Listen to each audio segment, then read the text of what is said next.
Et bonjour tout le monde, on se retrouve aujourd'hui pour la réalisation de cette carte.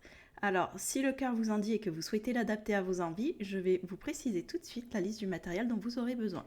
Pas d'inquiétude, il s'agira simplement de matériel de base.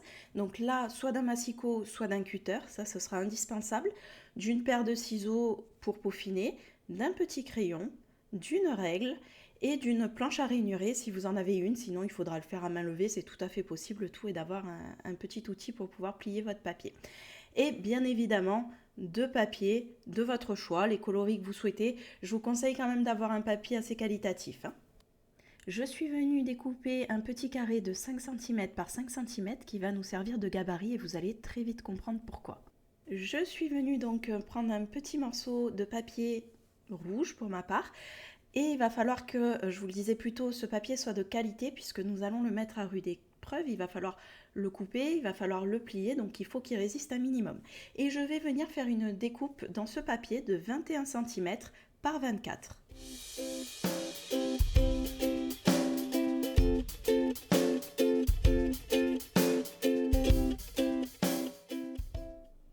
Et voilà ce qu'on obtient une fois que c'est découpé. Donc j'ai bien mes 21 cm de largeur sur mes 24 cm de longueur. Et maintenant, il va falloir qu'on travaille ce papier. Donc on va venir se munir de notre petit gabarit. Donc je vous en parlais plus tôt, c'est un petit carré que je prends pour tuteur. Il fait 5 cm par 5 cm et il va nous être d'une grande utilité, vous allez voir. Je prends mon papier au format portrait, je viens poster mon petit carré de 5 cm en bas à gauche. Donc globalement, quand vous travaillez face à vous, il faut que ce soit les 21 cm qui soient devant vous et non pas les 24 cm, c'est très important, sinon vous allez foirer votre projet tout simplement. Et voyez, je viens dessiner mon carré tout autour pour qu'on ait un carré de 5 cm par 5 cm. Donc d'où l'importance de l'avoir, c'est vrai que ça nous fait gagner du temps. Et de la même façon, je viens le poster juste au-dessus de ce premier carré, et je viens retracer un carré par-dessus. Donc globalement, on a un rectangle qui fait 5 cm sur 10 cm.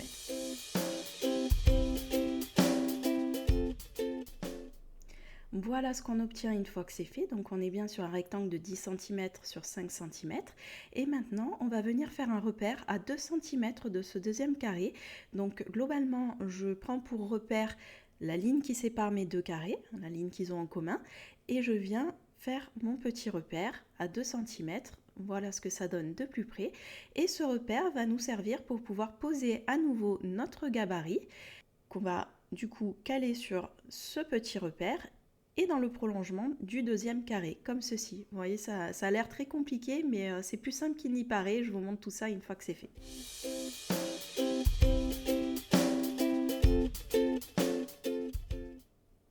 Voilà ce que ça nous donne. Donc on va venir répéter à nouveau cette opération deux fois encore. Donc vous allez avoir 3 carrés de 5 cm par 5 cm en décalé.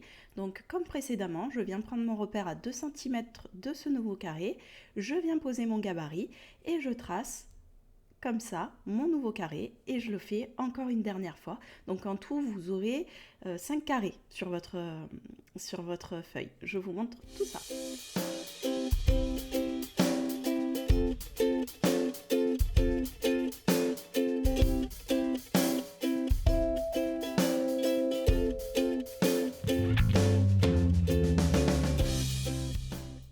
Nos traçages sont terminés, c'est le rendu final que votre projet doit avoir. Et maintenant, il va falloir qu'on découpe, qu'on coupe à l'intérieur du papier. Donc vous voyez, je vous fais des zigzags là où il va falloir découper votre papier. Donc là, vous pouvez utiliser soit un massicot, soit un cutter. Et on va découper ces zones-là pour que ça commence à vous créer votre escalier. Donc moi, je prends mon massicot et je viens faire mes coupes à l'intérieur. Je trouve ça plus pratique. Après, c'est tout à fait faisable avec un cutter. On se retrouve une fois que c'est fait.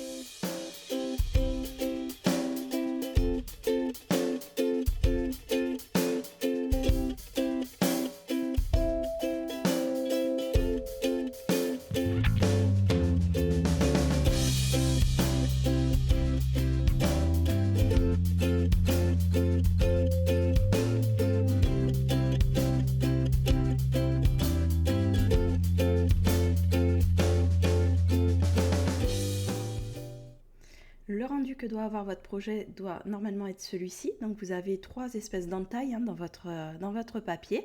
Et maintenant, il va falloir qu'on s'occupe de venir plier ce qui reste pour donner la forme de notre carte.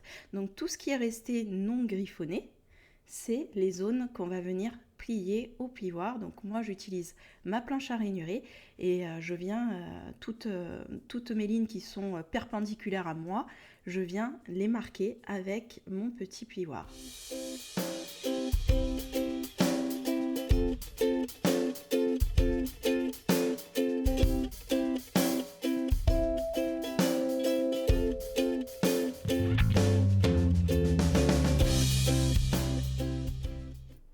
J'ai terminé le marquage de mes plis et voyez, simplement en jouant un petit peu avec le papier, l'escalier se forme et la carte se referme et se plie sur elle-même. Donc il ne vous reste plus qu'à venir bien marquer vos plis avec votre petit plioir, d'un côté comme de l'autre, pour qu'elle garde cette forme-là et qui est la surprise lorsque vous ouvrez votre carte de découvrir le petit message que vous y aurez laissé. Et voilà, notre base de cartes est à présent terminée, ça s'ouvre, ça se ferme, ça nous fait les escaliers, on est bon, il ne manque plus qu'à ce qu'on vienne décorer selon nos envies et les occasions pour lesquelles notre carte est destinée. Dans le matériel de base, j'ai oublié de vous citer la gomme, et bien entendu c'est un indispensable puisqu'il va falloir qu'on vienne effacer nos traits repères. Donc faites-le bien avant de coller vos papiers de décoration parce que sinon après vous avez des zones qui sont plus ou moins accessibles. Donc ce serait dommage de venir abîmer ou qu'il vous reste quelques petits traits qui seraient disgracieux sur votre projet final. Je viens découper au bas de ma carte le petit résiduel. Vous savez, quand on a tracé nos petits carrés en escalier, il restait une partie en bas. Je viens la découper, comme ça mon dernier carré, comme les autres, fait 5 par 5. Donc je me retrouve avec 4 carrés de 5 par 5. Vient le temps de la décoration. Donc pour moi, le matage sera blanc sur le rouge. Et je viens découper 4 petits carrés de 4,5 sur 4,5 pour que j'ai ce liseré rouge qui reste autour.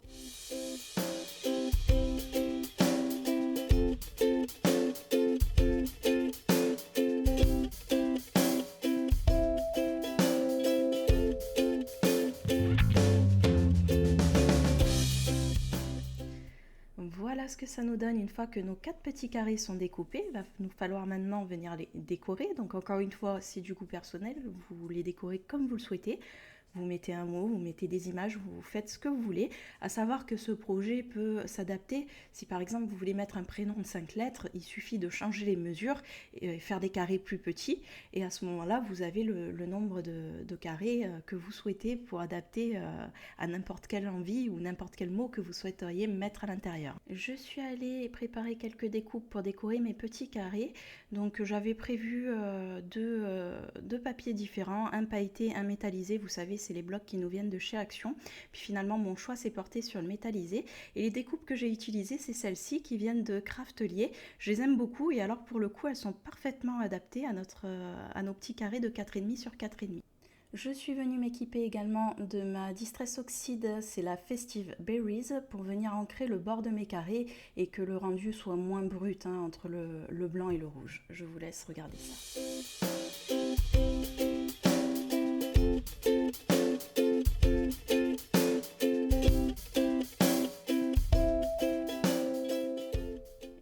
Décidément, dans ma liste de matériel, j'ai bien entendu oublié de vous parler de la colle, puisque je suppose que vous allez décorer votre carte et ne pas la laisser telle qu'elle. Et du coup, vous allez avoir besoin de colle ou de scotch double face à votre convenance. Et on va venir coller, pour ma part, les lettres du mot Love sur chacun des carrés.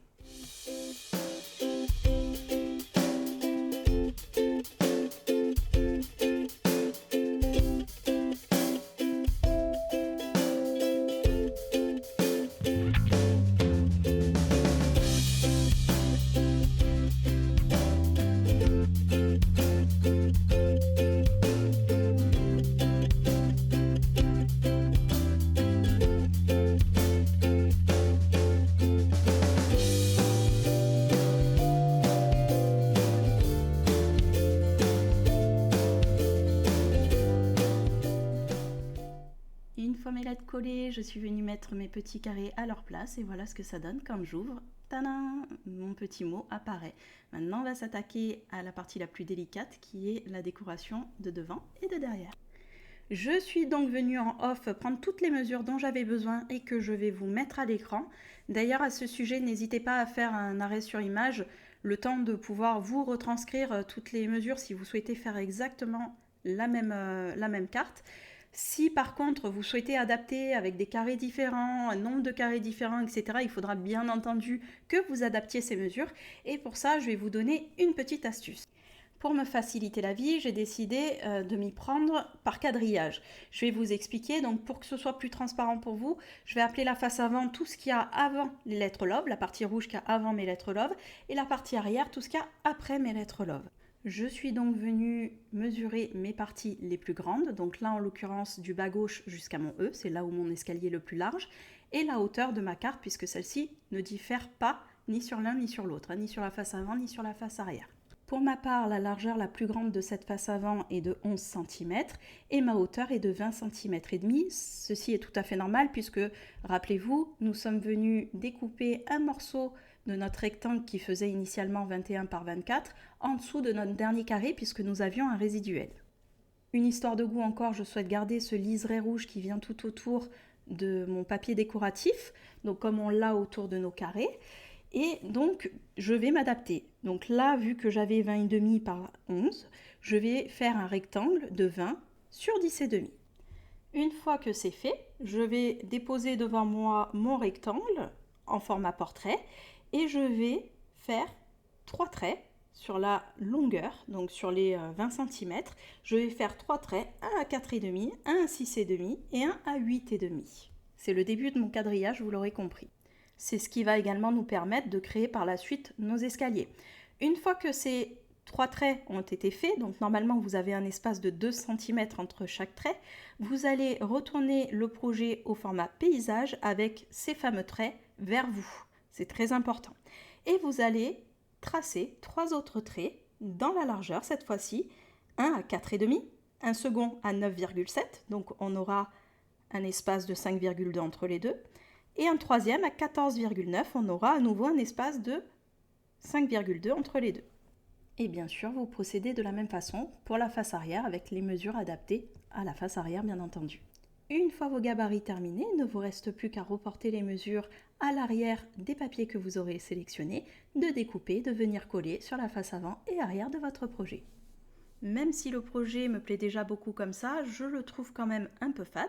Donc en off, je suis allée choisir quelques décorations et j'ai également fait 6 découpes, à chaque fois 2 cœurs de la même taille, donc il y a 3 tailles de cœurs différents, et une fois de chaque dans du papier blanc et dans du papier rouge métallisé pour le rappel à nos lettres qui sont dans nos carrés. Pour celles que ça intéresse, j'ai utilisé pour ce faire des matrices de découpe qui me viennent de chez Fort en Scrap. Il y a dans le lot 3 tailles de cœurs différents et je les trouve assez sympas parce qu'ils ne sont pas communs, c'est-à-dire que j'en avais jamais vu des comme ça, ils sont un peu déstructurés. Et je vais également avoir besoin de ma Distress Oxide Festive Berries, c'est la même qu'on a utilisée pour ancrer les bords de nos carrés avec les lettres. Et pour remplir mon cœur, je vais également prendre un tampon de ce set et mon choix s'est porté sur La vie est si belle quand tu es près de moi.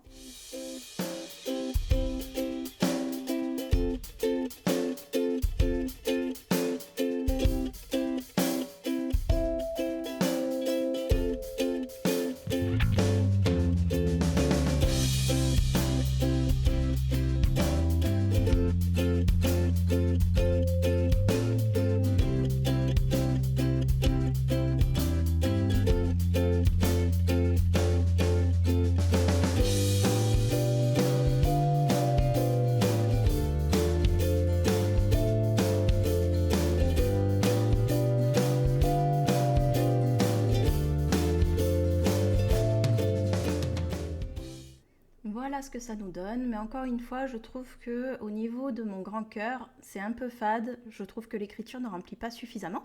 Donc je suis allée chercher quelques décorations supplémentaires, des petits cœurs, des petits strass et des petits nœuds pour agrémenter tout ça.